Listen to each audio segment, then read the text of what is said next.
¿Alguna vez sentiste que el polvo bajo tus pies podía contar una historia? Imagina la luz del amanecer filtrándose entre los muros de piedra, el murmullo de una multitud que lleva siglos esperando el mismo instante.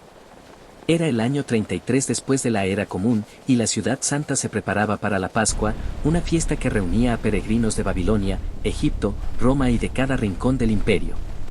Las calles estrechas de Jerusalén se llenaban de aromas a especias, a pan sin levadura recién horneado y al incienso que subía constante desde los atrios del templo.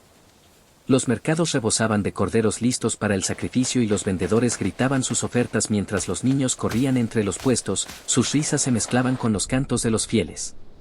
El templo de Herodes, una obra colosal de piedra caliza, se alzaba como una montaña sobre la llanura del monte del templo. Sus plataformas se extendían más allá de lo que la vista podía abarcar, equivalentes a decenas de campos de fútbol, y cada bloque de piedra medía más de 13 metros de largo, pesando decenas de toneladas. Bajo el sol de primavera, el edificio brillaba como una señal del cielo colocada sobre la tierra, y los peregrinos, al aproximarse, veían el resplandor del mármol blanco y del oro como una promesa de redención. Pero esa ciudad, que ahora latía con la energía de cientos de miles de almas, era también el escenario de una profecía escrita 5 siglos antes. Zacarías, inspirado por el Espíritu Santo, anunció: «Alégrate, hija de Sión, porque tu rey vendrá, humilde y cabalgando sobre un pollino». Aquellas palabras, guardadas en los corazones de los creyentes, esperaban el momento exacto para cobrar vida. Cuando Jesús decidió entrar, lo hizo con una intención deliberada, no como un gesto improvisado. Después de pasar la noche en Betania, una pequeña aldea en la ladera oriental del Monte de los Olivos, Jesús envió a 2 de sus discípulos con instrucciones precisas. Les dijo que buscaran un pollino atado, que aún no había sido montado, y que lo desataran, respondiendo con la frase «El Señor lo necesita» si alguien preguntaba. Los discípulos obedecieron, cubrieron al animal con sus mantos y lo trajeron al Maestro. En ese instante, la procesión comenzó, y la ciudad, sin comprender del todo lo que acontecía, empezó a responder. Los que seguían a Jesús extendían sus mantos sobre el camino, un gesto reservado para los reyes, recordando cómo los antiguos israelitas habían puesto sus mantos bajo los pies de sus monarcas. Otros cortaban ramas de palma y de olivo, agitándolas como símbolos de victoria y de esperanza nacional. La multitud cantaba «Hosanna al Hijo de David». «Bendito el que viene en el nombre del Señor». Cada voz se unía a la otra, creando un eco que resonaba en los muros del templo y en los valles circundantes. «Hosanna», que significa «sálvanos ahora», se elevaba desde los labios de cientos de peregrinos que, sin saberlo, estaban a punto de presenciar una liberación mucho mayor que la que habían imaginado. Imagina que has caminado durante días desde Galilea, cruzando senderos polvorientos, durmiendo bajo las estrellas y compartiendo el camino con otras familias de peregrinos. Has cantado los salmos del ascenso, esos 15 cantos que acompañaban a los israelitas en su marcha hacia la ciudad santa. Ahora, desde el Monte de los Olivos, contemplas el valle del Cedrón y, más allá, el templo de Herodes que brilla bajo el sol.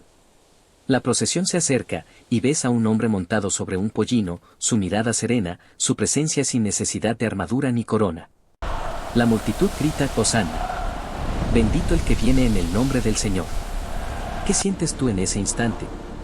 ¿Reconoces al Mesías o percibes simplemente que algo extraordinario está sucediendo? Mientras descendía por la ladera, rodeado de aclamaciones y mantos tendidos, Jesús se detuvo. No por cansancio, sino porque el peso de lo que veía lo sobrecogía. Lloró, y el verbo griego que describe su llanto indica una expresión profunda, un dolor visceral que brota del corazón.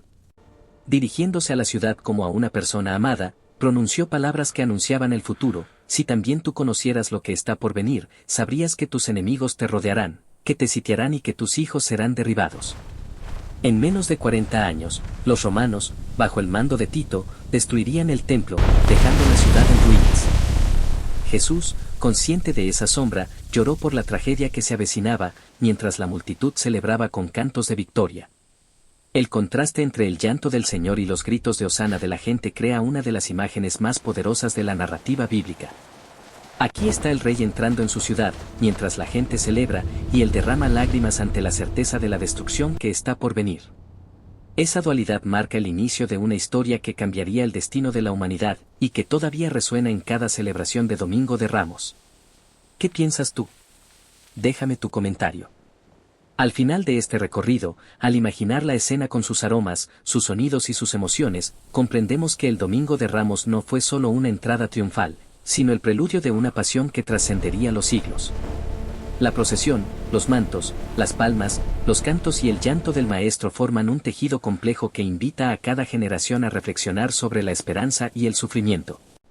Dale like si esta visión te tocó y suscríbete para seguir descubriendo los misterios que se esconden detrás de los relatos más antiguos. Mientras la gente se agolpaba en la estrecha calzada que descendía del Monte de los Olivos, el sonido de los mantos que crujían bajo los pies se mezclaba con el susurro de las palmas que se agitaban al ritmo de los cantos. Cada hoja verde, recién cortada del jardín del templo, llevaba impregnado el perfume del aceite de oliva y el leve amargor del incienso que se quemaba en los altares. Los niños corrían entre los adultos, lanzando pequeñas ramas al aire, como si intentaran atrapar la misma esperanza que flotaba sobre la muchedumbre. El rostro de Jesús, aunque cubierto por la sombra del capirote que llevaba, mostraba una serenidad que contrastaba con la euforia que brotaba del corazón de los presentes. Cada paso que daba sobre el empedrado resonaba como un eco de siglos de profecías, como si el propio tiempo se detuviera para observar aquel momento. Los discípulos, a su lado, sentían el peso de la responsabilidad y el temor de lo desconocido. En sus ojos se reflejaba la duda, pero también la fe inquebrantable de seguir al Maestro, aun cuando el camino se volvía cada vez más incierto. Al acercarse al portón de la ciudad, los guardias romanos, ataviados con sus armaduras de bronce y sus cascos con plumas, observaban la escena con una mezcla de curiosidad y alerta.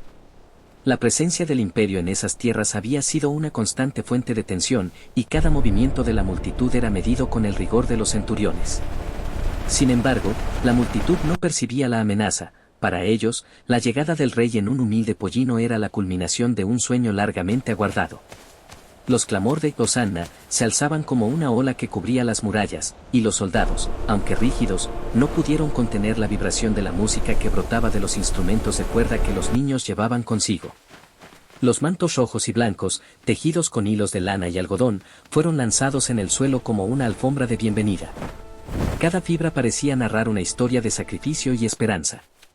Los mercaderes, que habían instalado sus puestos al borde del camino, dejaron a un lado sus mercancías de especias, vino y aceite para unirse al coro, levantando sus voces en una sinfonía que resonaba entre los muros de piedra.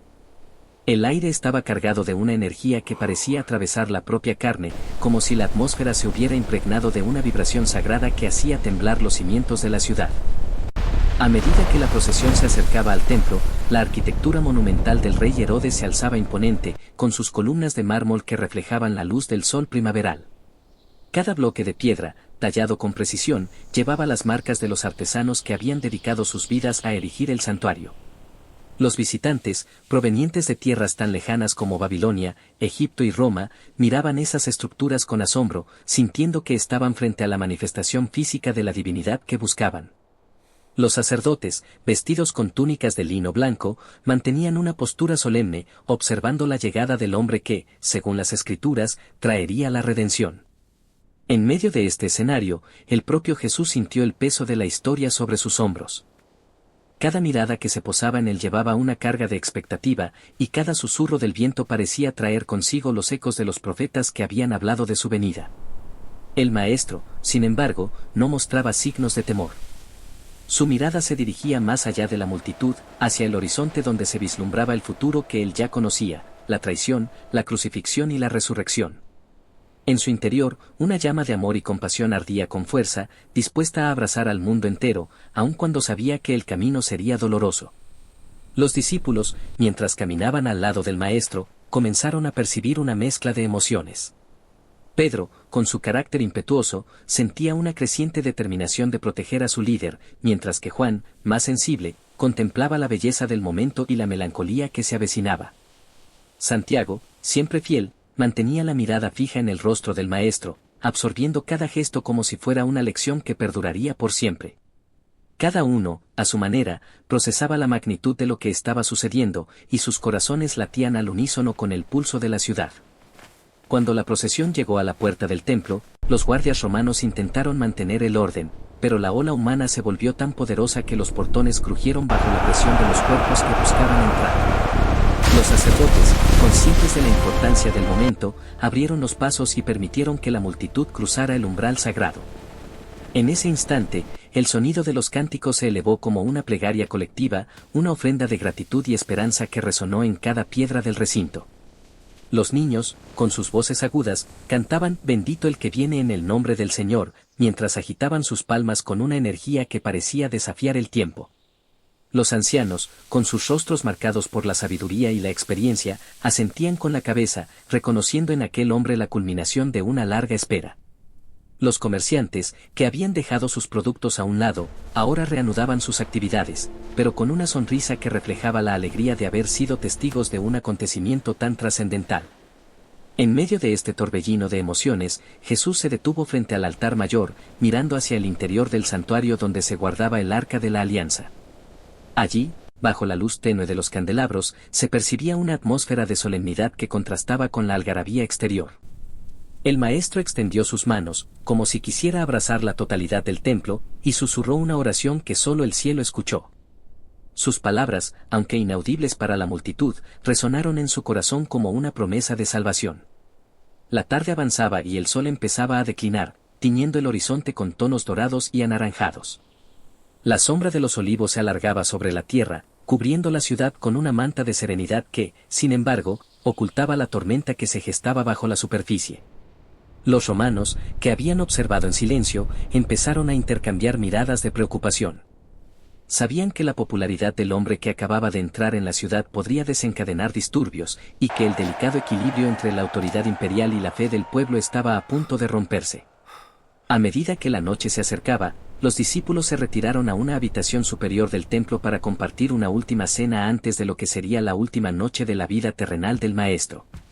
En esa mesa, la atmósfera era íntima, iluminada por la luz tenue de las lámparas de aceite. Jesús tomó el pan, lo partió y lo ofreció a sus seguidores, diciendo, «Este es mi cuerpo, entregado por vosotros». Luego, tomó la copa de vino, la levantó y proclamó, «Esta es mi sangre, la sangre del nuevo pacto». Cada palabra caía como una semilla que germinaría en los corazones de los presentes, marcando el inicio de una nueva era de fe.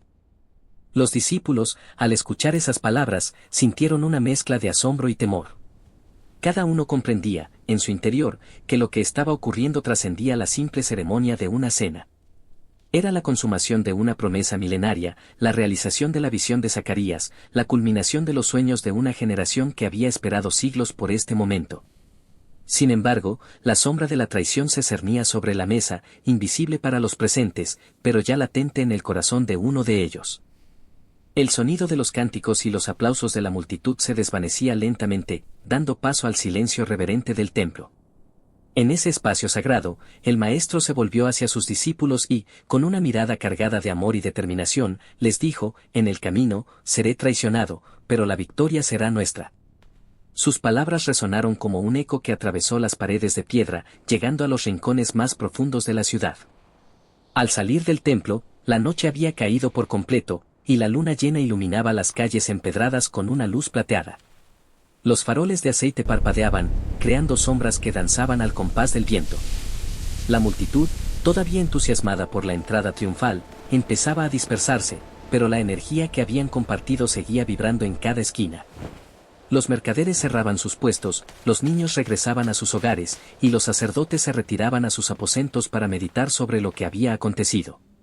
En los días que siguieron, la ciudad se llenó de rumores y susurros. Algunos hablaban de la profecía cumplida, mientras que otros temían el poder que el maestro había demostrado al entrar en la ciudad sin resistencia. Los romanos, conscientes de la creciente influencia del hombre que había sido aclamado con palmas, comenzaron a trazar planes para mantener el orden y asegurar su dominio. Sin embargo, la fe que había germinado en los corazones de los creyentes se volvió inquebrantable, y la llama de la esperanza se propagó más allá de los muros de Jerusalén. Los recuerdos de aquel domingo de Ramos se mantuvieron vivos en la memoria colectiva, como una fotografía que el tiempo no logra desvanecer. Cada año, cuando los fieles repiten la procesión, vuelven a sentir el polvo bajo sus pies, el crujido de los mantos, el susurro de las palmas y el latido del corazón que se acelera al recordar la entrada del Maestro. Esa tradición, que ha sobrevivido a milenios, es un puente que conecta a las generaciones, recordándoles que la esperanza nace en los momentos más inesperados y que el sacrificio es el camino hacia la redención.